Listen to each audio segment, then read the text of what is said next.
दोस्तों, यह कहानी ऐसी है जो आपके रोंगटे खड़े कर देगी। एक जिन्ना से बना था एक मासूम लड़की की मोहब्बत में इस कदर पागल हो गया कि उसने हर हद पार कर दी। उसका नाम था जेफर और उसकी नजरें एक हाफिज कुरान लड़की आयशा पर पड़ गई। उसने रातों की तन्हाई में आयशा के सपनों में जगह बनाई, उसकी मासूमियत को अपनी बातों से बहलाया और एक ऐसी रात में जब चांद आसमान में चमक रहा था, उसने आयशा को अपनी गहरी मोहब्बत का हिस्सा बना लिया। लेकिन यह मोहब्बत साधारण नहीं थी, इसने आयशा को हमला बना दिया और उसकी जिंदगी हमेशा के लिए बदल दी। यह कहानी बहुत ही दिलचस्प है दोस्तों, तो सुनिए और डूब जाइए इस रहस्यमयी मोहब्बत की गहराइयों में। एक छोटे से गांव में जहां पहाड़ों के बीच हवा में यास्मीन की खुशबू थी और अजन की आवाज हर कोने में गूंजती थी, एक लड़की रहती थी जिसका नाम आयशा था। आयशा एक हाफिज कुरान थी जिसने छोटी उम्र में ही कुरान पाक को याद कर लिया था। उसकी जिंदगी सादा थी, गाँव के बच्चों को कुरान पढ़ाती, अपने छोटे से खेत में घर वालों की मदद करती।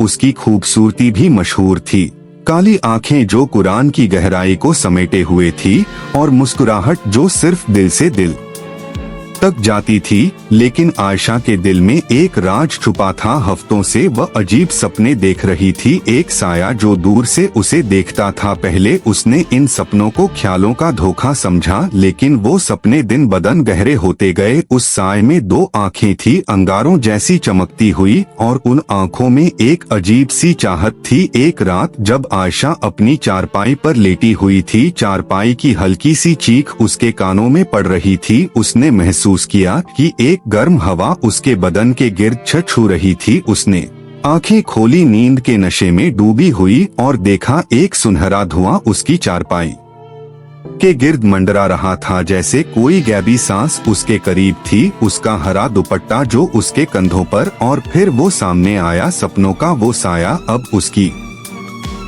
चारपाई के पायों के पास खड़ा था। उसकी शक्ल हल्के अंधेरे में दिख रही थी, लेकिन उसकी आंखें, वो जल तरंग आंखें, उसे भेद रही थी। आयशा का दिल जोर से धड़का, लेकिन वो हिली नहीं, बोल नहीं सकी। उसे पता था ये क्या था, एक जन्नत कौन हो। उसने फुसफुसाना आगे बढ़ा, उसकी शक्ल अब थोड़ी वाजे हुई। वो लंबा था, उसकी हैबत से कमरा भर गया था, लेकिन उसकी नजरों में एक नरमी थी। मेरा नाम जफर है, उसने कहा, उसकी आवाज पत्तों की सरसराहट जैसी। मैं तुझे कई चांद रातों से देखता आया हूँ आयशा, तेरी इबादत, तेरी मेहरबानी, इन सब ने मुझे तेरी तरफ खींच लिया है।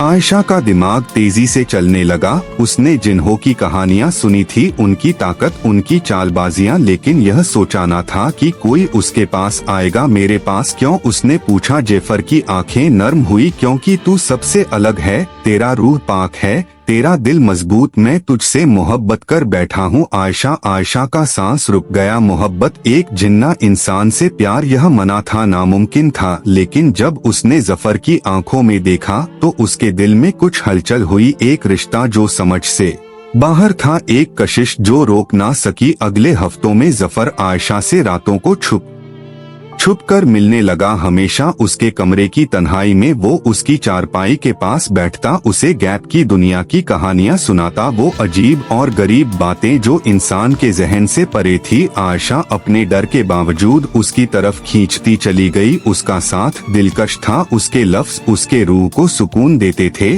उसे पता था यह गलत था कि उसका दीन इसकी इजाजत नहीं देता, लेकिन दिल उसका गद्दार था। एक रात जब चांद नीचे लटक रहा था, जफर ने आयशा का हाथ थाम लिया। उसका छुआ गर्म था, इंसान जैसा, लेकिन उसमें एक झलक थी जो उसके जिस्म में से गुजर गई। मैं तुझसे दूर नहीं रह सकता, उसने कहा, मैं तुझसे हर तरह से जुड़ा होना चाहता हूँ। आयशा का दिल जोर से धड़का। उसे समझ आया वो क्या कह रहा था, क्या चाहता था, लेकिन वो हाफिज कुरान थी, दीन पर चलने वाली, यह गुनाह कैसे कर सकती थी। फिर भी जब उसने उसकी आंखों में देखा तो एक शैतान नहीं बल्कि एक आशिक दिखा जो उसे दिल और जान से चाहता था। एक कमजोरी के लम्हे में आयशा आगे बढ़ी और उनके होंठ मिले। वो चुंबन बिजली जैसा था, दो दुनिया का मिलन, इंसान और जिन्न, फानी और गैर फानी। उस पल में वक्त रुक गया और आयशा महसूस कर रही थी कि वो एक ऐसी दुनिया में चली गई जिसे समझ नहीं सकती थी। उनका मिलन सिर्फ जिस्मानी नहीं, रूहानी भी था। एक ऐसा रिश्ता जो उसे बदल गया। लेकिन दिन गुजरते गए और आयशा ने अपने अंदर तब्दीलियां महसूस की। उसकी रगों में एक अजीब ताकत दौड़ रही थी और जल्द ही उसे हकीकत समझ आई। वह हमल थी। यह बच्चा इस दुनिया का नहीं था बल्कि उसकी और जैफर की मना मोहब्बत का नतीजा था। डर ने उसे घेर लिया। एक हाफिज कुरान यह बात अपने घर वालों को, गांव वालों को कैसे बताए? उसे निकाल दिया जाएगा, बदनाम किया जाएगा। लेकिन उससे भी ज्यादा उसे अपने बच्चे की फिक्र थी। यह क्या होगा? इंसान जिन्न या दोनों का मिलाप। जफर उसके दर्द को महसूस करते हुए आखिरी बार उसके के सामने आया। मैं नहीं रह सकता आयशा, उसने कहा, आवाज गम से भरी। हमारी दुनियाएं अलग हैं, उनका मिलना नहीं लिखा। लेकिन यह जान ले, हमारा बच्चा खास होगा। दो आलम का पुल, तुझे इसकी हिफाजत करनी है क्योंकि इसके सामने कई मुश्किलें आएंगी। आयशा के आंसू बहने लगे। उसने अपना पेट थाम लिया। क्या मैं तुझे फिर कभी देखूंगी? जैफर की शक्ल धुआं बनकर घुलने लगी। उसकी आंखें अब भी उस पर ठहरी थी, प्यार और अफसोस के साथ। शायद किसी दूसरी जिंदगी में, किसी दूसरे वक्त में, लेकिन अभी तुझे मजबूत रहना है अपने और इसके लिए, उसने कहा और वो गायब हो गया। आयशा को अंधेरे में अकेला छोड़कर महीने गुजरे और आयशा ने एक बेटे को जन्म दिया। बच्चा खूबसूरत था, उसकी आंखें अंधेरे में हल्की सी चमकती थी। उसके जिन्ना हुई। आयशा ने उसका नाम अमीर रखा, मतलब शहजादा, क्योंकि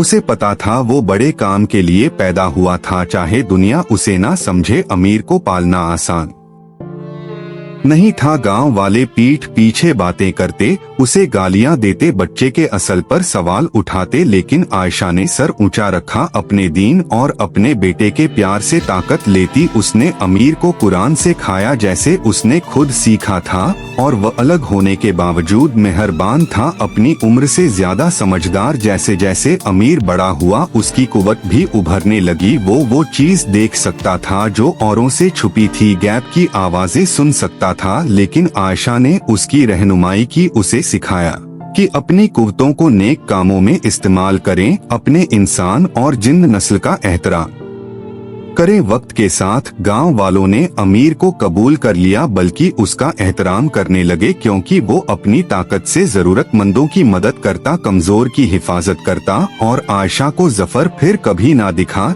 लेकिन वह अपने बेटे में उसकी वजूद महसूस करती थी। उनकी मना मोहब्बत का जिंदा सबूत। नैतिक शिक्षा। मोहब्बत हदों को नहीं पहचानती, लेकिन हर फैसले का नतीजा होता है। आयशा की कहानी हमें सिखाती है कि मुश्किलों के बावजूद ताकत और यकीन हमें अंधेरों से निकाल सकता है। और कभी कभी सबसे अजनबी रिश्ते भी कुछ ऐसा गैर मामूली ला सकते हैं जो दुनिया बदल दे।